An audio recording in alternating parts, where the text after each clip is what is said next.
welcome to this episode of Ride Rehab. We went to record our episode about Epcot Revisited and talk more about the kinds of like emails and stuff that we got. And boy, we just went completely off the rails. But the things that we were talking about, I think there was a lot of interesting, funny things.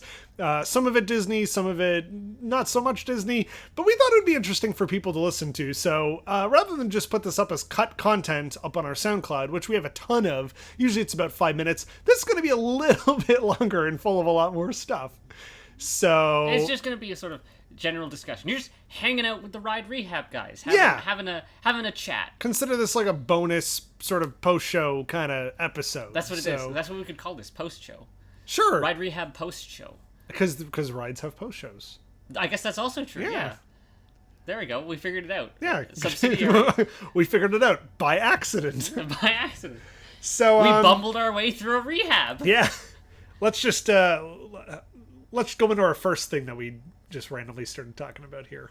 Well, welcome to our Epcot episode. Can we just not make this an Epcot episode? Can we just say, here's just we revisit Epcot and off then we the walls. Yeah. The off the walls episode. Yeah, I might just exactly. put all this bonus stuff. If all this bonus stuff is going to be like 35 minutes long. We can say Epcot Revisited and more.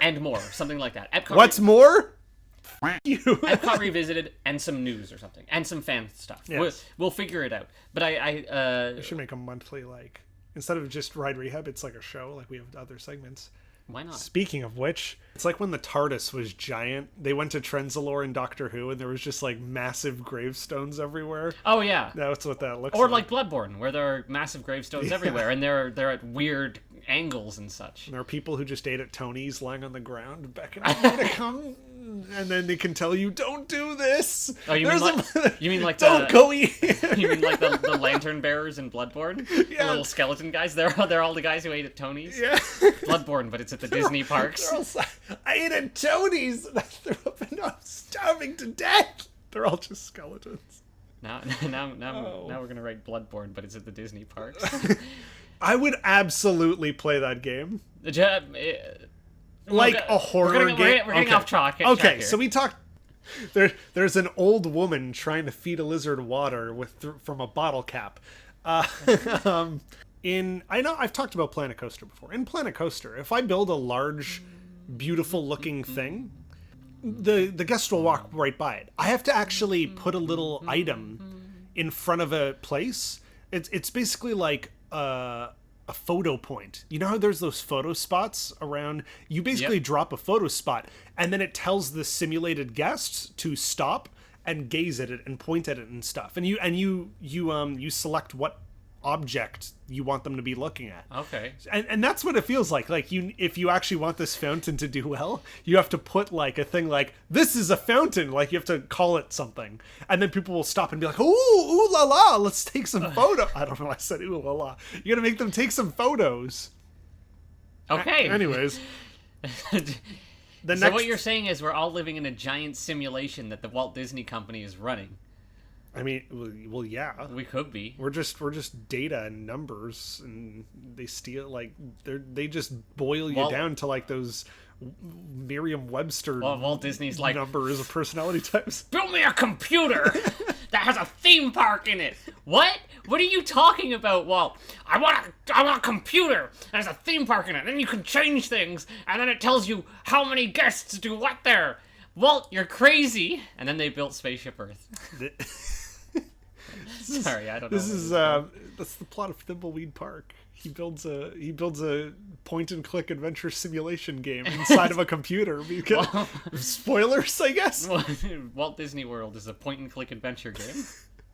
Except it costs money to. Yeah, click. we're on advanced mode where everything costs so much money. Yeah, and the heat's turned up. Yeah, your character has a temperature gauge. Like you can't let it Zelda. go too far. Yeah. We already have like 7 restaurants and 4 stores. Oh yeah, I guess it's like it's kind of like a supermarket, but I guess it is like technically several different stores. There's not even an attraction. We have a minor show, I guess, but yeah.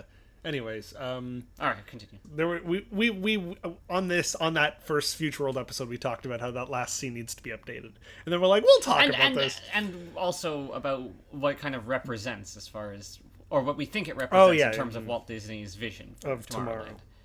tomorrow. But anyways, that we're in Epcot, not Tomorrowland.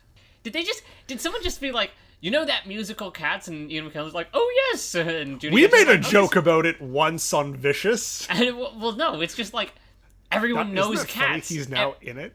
Yeah.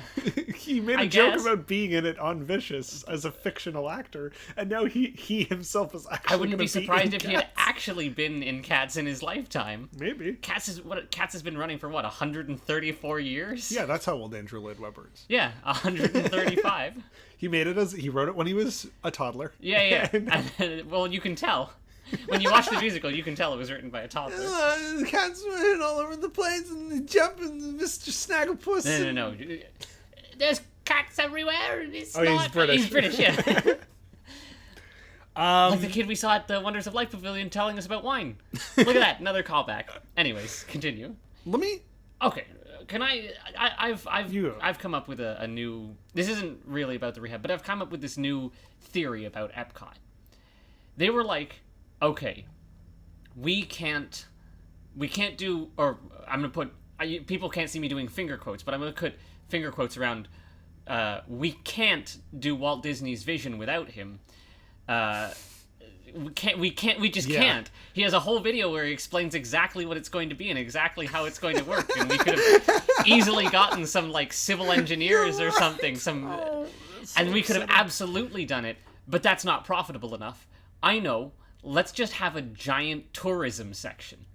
Let's have a section where you see all these little snippets of these countries that we have deals with their governments with, to promote tourism to them. Because before, in the Canada Pavilion, they had that tourism Yeah, they had a booth. tourism booth. Yeah. But now that's just what Epcot is. It's advertising for these countries to go there and increase tourism funding. Or at least that's my theory. I'm sorry.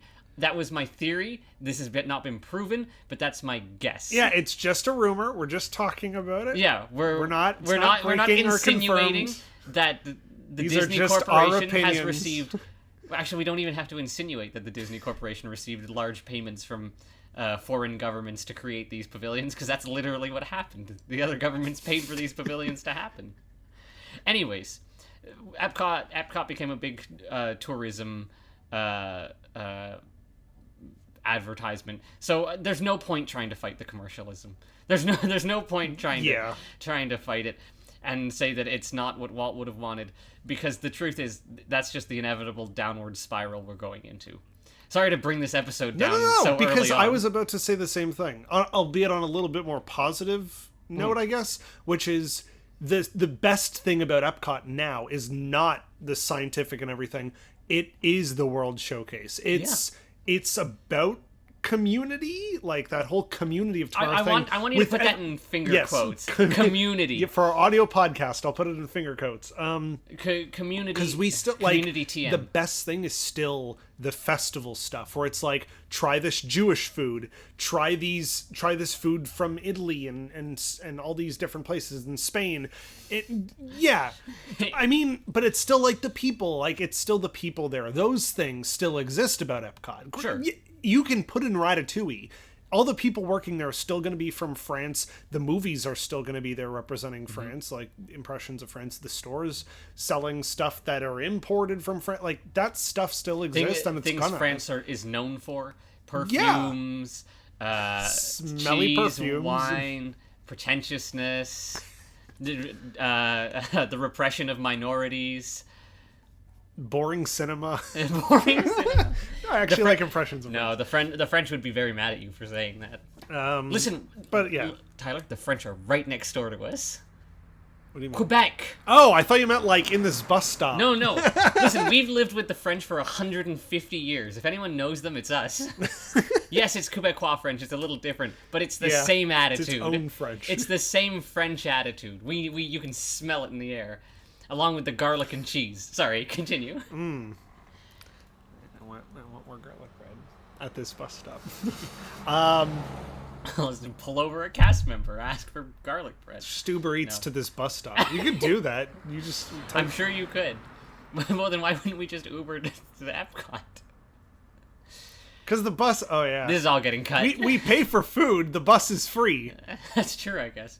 we're not gonna pay for transportation, but we were gonna pay for food anyways. We may as well. We're getting off topic. The last A piece of equipment central to a particular previous attraction, Yeah. and they just took it. They just took a big pair of wire cutters and just kunk, mine, and they took him and left. And now he's in some glass case in Indonesia or something. Oh my god. Switzerland, some billionaire somewhere bought him. We don't know where he is. I think all the other restaurants, they're just a little bit bland. Like, Well, I none of them stick out in there's my not head. a whole lot of themed restaurants. No. I mean, to be fair, we haven't eaten at every restaurant. We've said this before. You would have to go to Disney World like 248 times to eat at every single restaurant. Yes. And that'd cost a lot of money, but I you would wanna love have to a go good in a time. space-themed restaurant. I think the idea of getting to the restaurant, like going in a rocket ship or some kind of elevator or something, That could better be- theming than yeah. you get shrunk down to the size of a toy and now they're serving you fucking pulled pork or whatever. Anyways, See, Andy's having a barbecue and the pulled pork falls from the grill. Could you imagine? that's the Could you joke in imagine? the commercial. Oh, is it? Yeah, in the Woody's brand of barbecue commercial. Oh, okay. That we have on News Today. Oh, okay. They're like, eat this that fell right off the ground. See, now I'm picturing like the restaurant. You order and then you look up and a cast member throws your order off the grill and you have to catch it. It's like the roofless restaurant in Claudia the Chance of Meatballs. Just steaks fall and hit people in the face. Yeah. That should be our Thank you, next show. Gina. Sorry. Thank you Gina. for being an actress of stage, screen, and television. Yes, I actually don't know if she was a stage actress. Probably. Everyone's done some theater. No, American stuff is a little different. You Oh, can, okay. you can go to Hollywood and such, and then just go right into small indie movies and never have to touch a stage ever. But I don't know. I'm not going to pretend I know Gina Torres's life. I mean, that's our next button. We'll come back a year and a half from now and we'll review We'll have whether Gina or not Torres on the show. we'll find out We'll be if like- she has a stage or not. We'll be like, Miss Torres, how what was it like recording for what do you call it? Mission Space? Yeah. Yeah, what was it like recording for Mission Space? And she'll be like, well, they brought me into a 4x4, or the 4x4 is very small, a 10 by 4 meters. Oh, that's still small. that's still really small, a 10 by 10 green screen room. They had me read these lines, and then I went home, and they paid me some money. That was it. Oh, Yeah. okay, thanks, Miss Torres. Was it minimum wage? Absolutely not. It was, Anyways, it was an average of $19. all right, continue. Oh yeah, I forgot. We after our last visit to Coronado, I don't think we're staying all the way here at Ranchos. Absolutely. How did we end up here at this bus stop then? We saw a team of security personnel moving towards our hotel room. Oh, So we yeah. thought, we better move. We should start moving. Let's get to Yeah. Epcot before we're caught. Where's the last place anyone Let's would get to think to Epcot. see anybody? A bus stop. Where we need to get to Epcot before we're caught by security. Oh no! No! All right. Fuck! That was a really good fun. You piece of shit. Okay. It's just like grainy, terrible footage from the 1970s, and they put some I don't know who's a popular actor. Who's a popular actor who sold their soul to Disney? Seth Rogen. Seth Rogen? He's in Lion King. No, he doesn't. He's in Lion King, but he doesn't jive that much with the Disney brand. Oh, Someone who's Eric Idle? I don't know. He's back. Ladies and gentlemen, we're happy to announce the Land Pavilion's new, what's it called? Amazing Earth? Awesome Planet. Awesome Planet. We're proud to announce Awesome Planet's narrator, Eric Idle. That's right, he's back, ladies and gentlemen. We know how much you loved him in Journey into Imagination. He's back. He's right next door. We couldn't get him here because he's 78 years old. He's way older than that. He's Maybe. 103 years old, and we can't He's get him. 103, exactly 31 years younger than Andrew Lloyd Webber. All right, we're getting off track here. I don't think we had that much of an opinion on most of them. A lot of them are just good. They're okay. They serve as good advertisements for whatever they're trying to advertise. Except Norway, I guess. I don't know. I don't know. It was until Frozen. Oh yeah, I guess that's true. Do you think the Norwegian government was like upset about that? I don't think at this point that the governments that sponsor They have the bigger pavilions really care. They have bigger problems to deal with right now, like the U.S. maybe blowing them up with nukes. We can't do this again. I can't go into another rant. Let's play. There it is. Video games. I mean, it is a play pavilion, so it's sort of saying "let's play," not like "let's play," like the legally branded "Let's Play TM." Here's like the weird thing. There's like this building says dance. There's like an a cappella group singing over here. We have Nick Wilde just walking around. We have Cinderella just talking to guests. They're making a holodeck. There's Tinkerbell's just flying around. It's a holodeck. She's alive. Well, that's why it's concept art, because they're like, wouldn't it be great if we could fit the Aurora Borealis into a building?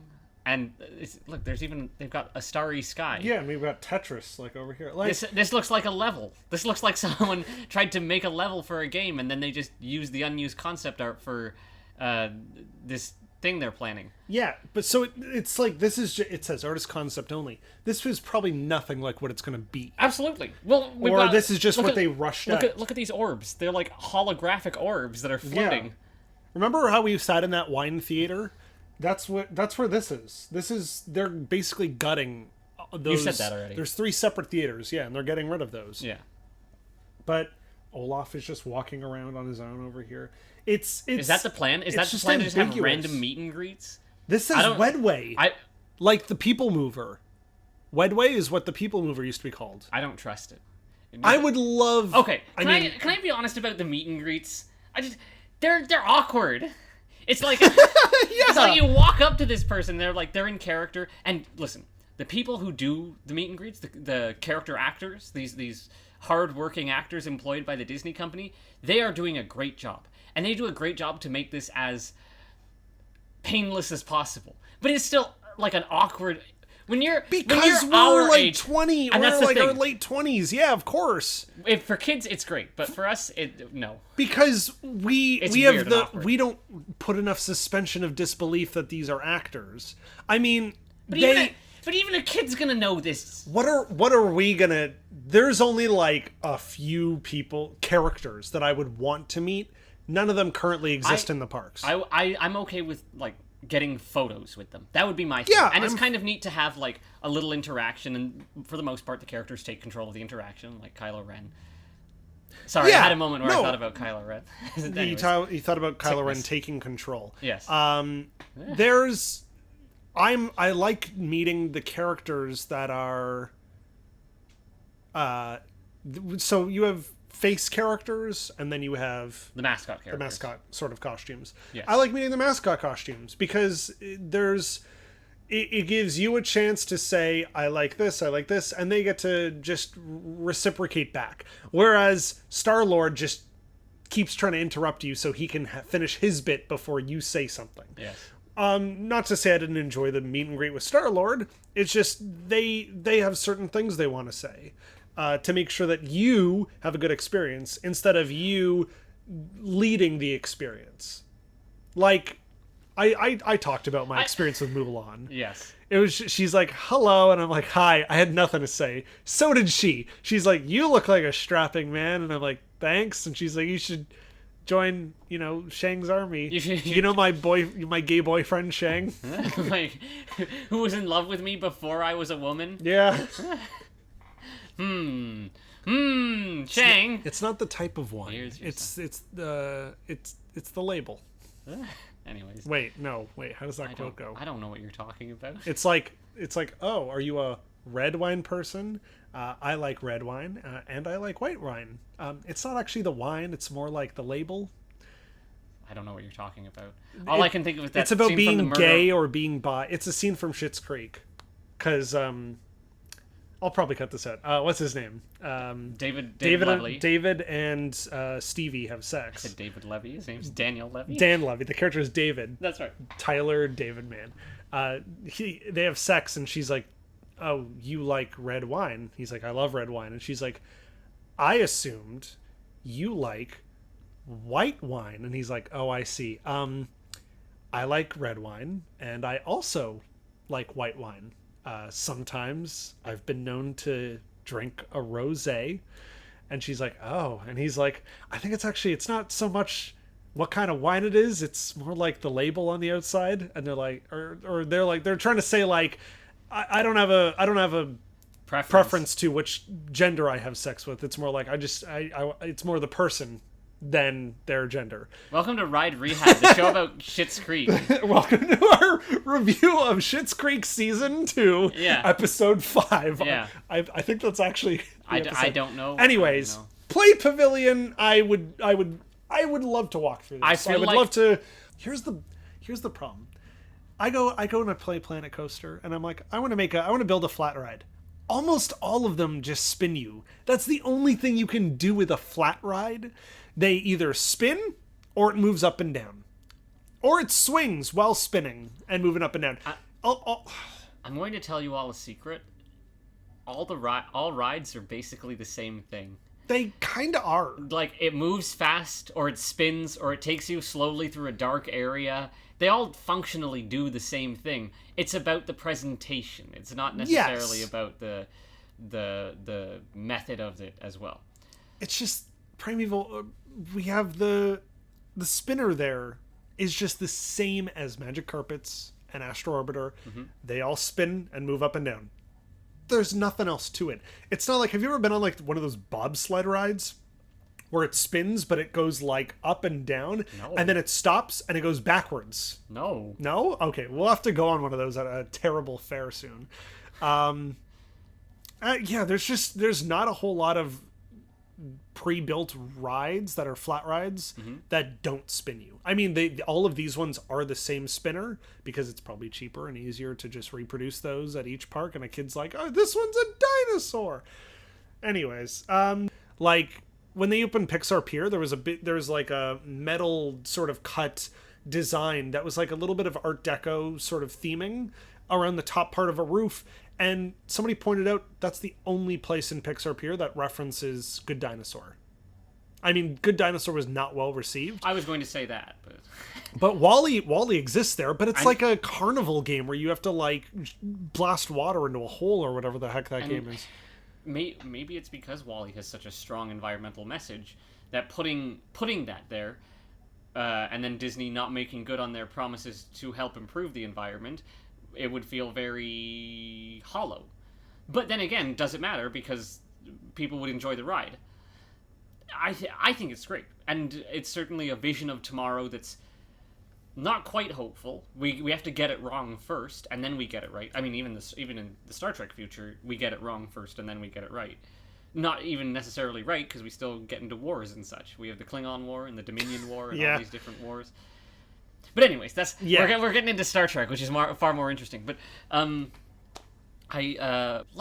sure if you want to be a bad guy at Galaxy's Edge, nothing happens. They haven't even thought that. They're like, of course people aren't going to want to be bad guys. They're just you have a first order rank. If you break the Millennium Falcon, you lose a resistance rank, and you sort of gain a first order one because you're like sabotaging the mission. They haven't really instituted that yet, but once that Rise of the Resistance. Okay, sorry. Do you think they're going to get in trouble for that? Where it's going to be like, you can become a respected member in the First Order, and people will be like, you're promoting kids to turn into Nazis, and yeah, that's already happening. But kids already want to be the bad guy. Kids always want to be the bad guy. Yes, but can I tell you a secret? Being the bad guy is more fun. Yeah, absolutely. Being the bad guy is great. That's why. But the other thing about Galaxy's Edge is that it's not like a LARP. You can't go there and just have fun. You have to be strictly defined to these. You're not even allowed to wear like a nice costume or something like that. No, you're not even allowed to wear a First Order hat. Yeah. Well, you can't. What is the point of building Galaxy's Edge if you can't wear your Star Wars costume there? I can wear a jungle-themed outfit to Adventureland if I want to, or Animal Kingdom, and I have. Yeah. And the photos look great. Yeah. But I can't. You literally cannot use the lightsaber you bought at Galaxy's Edge It's so stupid. It's like they're worried. It's like they've built this gorgeous land where they're like, interactivity, you can do what you want, but then they're like, but we don't want you to do anything. We've constructed this thing it's a model ship. They built, or it's the dad in Lego Movie. I built this yeah. gorgeous Lego city, but I'm gonna glue everything down. Nothing's allowed to move. You don't touch anything. Don't interact with anything beyond what I want you to interact with. That's what Galaxy's Edge is. Yes, you can interact. Yes, you can build your own lightsaber, but you. You're not allowed to actually do things here. I think it's fair to say if you want to be a Star Wars bad guy, tourist. there are people filming Star Wars movies in forests all over the world. It's like you can just go in there. It's like a bad like Call of Duty game or something where it's like you're influencing, you're the player, you're doing things, but in fact you're just going through a tunnel of chest-high walls, gunning down whoever. There's no real choice, and there's no real interactivity. Just like the Stanley Parable, soon to be available on all consoles. Are we just gonna start plugging things?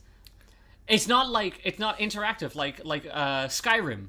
You know, Skyrim has a lot of interactivity to it. No, did you know Skyrim has infinite quests? Seriously though, the whole point of Stanley Parable, the game, is that the illusion of choice in video games, and it's almost like this: like, oh yeah, you can live your Star Wars adventure as predefined by whatever kind of adventures we allow you to have. Hagrid's Monster Trucks every Sunday. That's what the Harry Potter franchise needs. You know, Monster the Harry trucks? Potter franchise that's in Epcot.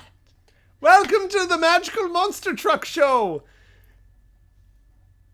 That's it. Yeah, I don't know. It's a monster truck show, but it's Harry Potter themed. I think that I'm going to overtake this show. Oh no! It's Grindelwald. Oh. Oh.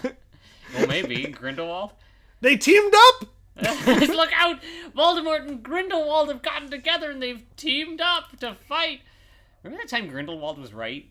Remember that time at the end of Fantastic Beasts 2 he was right? Yeah, but he didn't have to, like, kill a bunch of people over it and shit. He didn't kill a bunch of people. He didn't have to use a little boy. Well, he killed, like, 2 people. He didn't have to use Ezra Miller. He didn't have to make the Flash do bad things. And okay, can I talk about something that I've noticed in media? Sure. These big tentpole franchises they have now, like Star Wars and Harry Potter. The blanding of characters. Yeah. Where the first Fantastic Beasts movie, everyone had very clearly defined characters. Newt's this. Pink Lady is this. American Man is this. And they all... Pink Lady? Wasn't there a lady who wore all pink? Pinky or whatever her name is? Princess? Queenie, that was it. How do I remember that? Isn't her thing pink? Anyways, the point is they all have very clear defined characters. And then, as we get into the sequels, they sort of like water the characters down. And I think someone else has said this theory. It may have been James Willems of Funhouse fame. But he said that characters don't need to be written anymore. All you need to do is give them some light characteristics, and then people they'll protagonist them, they'll proxy them, where a character with no personality traits becomes more relatable than a character with personality traits because you can superimpose yourself over them. And we get a lot of ensemble casts, so you can superimpose your friends over these characters whose characters have now been muted and watered down. And that's kind of what it feels like with a lot of these tentpole franchises, like Star Wars, where we got all these we got all these interesting characters in The Force Awakens, and then in The Last Jedi, they did nothing with them. Yeah. They did nothing with them, and all the focus went to the old characters, except Rey and Kylo Ren, because they're kind of the crux. But nothing interesting about their characters specifically was made. It's just still light, dark, fighting. Oh, but now in the new one, as the Red Letter Media guys pointed out, there's no all the main characters are wearing like these beige colors, and they've melded into the background of things. And it's because they don't want to they're too afraid to give them personality traits, and too scared to give them definitive characters, because then people won't find them as relatable because they can't superimpose themselves over top of it. Finn and Poe, for example. You and I were like, we love Finn and Poe. We have our lovely Oscar Isaac portrait there. But that's because we're like, there's the possibility that they could be gays, but in all likelihood they aren't. And in fact, well, actually, Rian Johnson did it. Or it's purposely kept ambiguous, like Legend of Zelda. It's purposely kept ambiguous so you can superimpose yourself over it. That's why Rogue One had no characters. So that way, when you watched it with your shitty Star Wars... I shouldn't say shitty Star Wars friends, but when you watched it with your neckbeard friends, you can all be like, that's like my SWTOR character.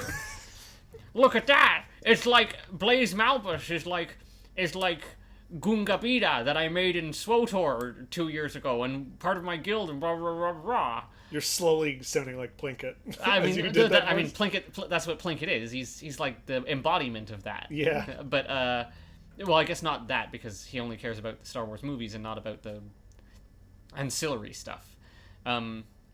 Anyways, that's just a little thing that I've noticed. I don't know why I went on this tangent. I just felt like talking about it. Maybe you can use it. Tom talks about franchises.